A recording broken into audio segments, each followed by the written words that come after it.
Good morning, students. This is Dr. Neeta Sharma from Shri Shankaracharya Mahavidyalaya, Junwani, Bhilai. Today, my topic is John Donne's A Valediction Forbidding Mourning. So, to start with, who is John Donne? John Donne, one of the most innovative of the English poets, was born into a Roman Catholic family in 1572. He was educated at both Oxford and Cambridge University. Though he did not take any academic degrees or practice law, he read widely in knowledge areas such as theology, medicine, law, and the classics. As a preacher, Donne was known for his metaphorical style, knowledge, and wit. He is a metaphysical poet, died in 1631. Metaphysical poets is a term coined by the poet and critic Samuel Johnson to describe a loose group of English lyric poets of the 17th century, whose work was characterized by the inventive use of conceits and by speculation about topics such as love or religion. These poets were not formally affiliated, most of them did not even know one another or read one another's work. Their style was characterized by wit and metaphysical conceits, far fetched or unusual similes or metaphors, such as in Donne's description of the effects of absence on lovers to the action of a pair of compass. Some of the major important features of metaphysical poetry. It is marked by intellectual wit and passionate thought. It is often in the form of an intense, urgent argument. It employs a subtle, often outrageous logic, the use of images and metaphors drawn from varied and often obscure fields of knowledge. The images are sometimes elaborate, sometimes condensed. The use of metaphysical conceits, the skillful use of paradox, pun, and startling similes, a striking dramatic quality and abrupt transitioning in thought and feeling. The poetic language and rhythm are often those of living speech. John Donne, as a metaphysical poet, is the foremost metaphysical poet in English. Donne's intellectual wit and energy, his passionate thought, and his power of poetic argument make him the first metaphysical poet in English. Dryden said that Donne affects metaphysics and uses nice speculation of philosophy in his love poetry. Donne's poem, A Valediction Forbidding Mourning, possesses all the characteristics features of metaphysical poetry. So, about the poem, Forbidding Mourning possesses all these characteristics features of metaphysical poetry. It was written in 1611 when the poet parted from his wife for a journey to France.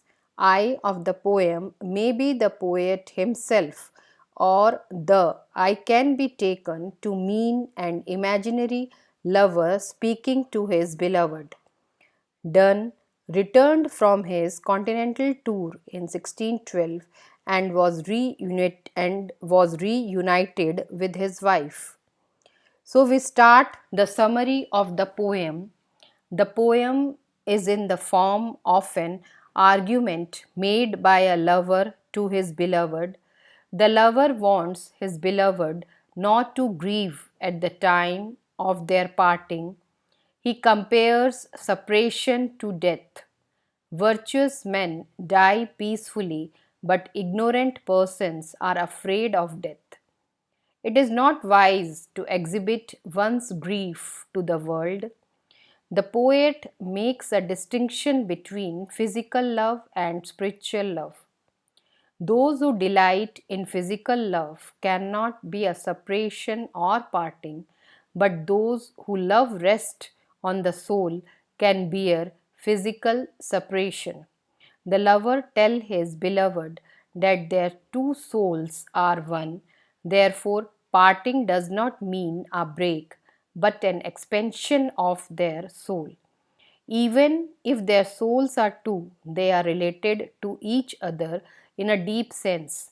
Their souls are like the 2 feet of the compass. In compass, the soul of the beloved appears like the fixed foot, but when the other foot moves, it also leans and hides the movement. When the other foot returns after completing a circle, the 2 feet are united. So the lover persuasively argues that the firmness of his beloved will enable him to return to her safely after his journey. So what is the analysis of the poem? In the stanza 1 and 2, the poet tries to explain that the parting is compared to death. Virtuous men die peacefully, so the lover tells his beloved that they can also part peacefully without a display of tears and sighs. Parting should not affect us just as the movement of the celestial bodies do not affect the earth. In the stanza 4th and 5th, he tries to explain for those who love rest on the senses, parting is unbearable, but those who love is spiritual can easily bear separation. In stanza 6th, the lover tells his mistress that their souls are one. Therefore, parting does not mean break, but expansion of their soul. In stanza 7th and 9th, even if their souls are two, they are like the 2 feet of compass. The soul of the beloved is like the fixed foot of the compass. When the other foot moves, it also leans and heeds the movement. The other foot rejoins the fixed foot after completing the circle. So this is a very good example and the very famous example from the valediction forbidding mourning. So the firmness of the beloved will enable the lover to complete his journey and to rejoin her. So what are the figure of speech used in this poem? The figure of speech used in this line is hyperbole or exaggeration. The poet speaks about raising floods of tears and tempest of sighs, which is evidently in exaggeration for the sake of effect. In the second sentence, the metaphor is the figure of speech used in this line.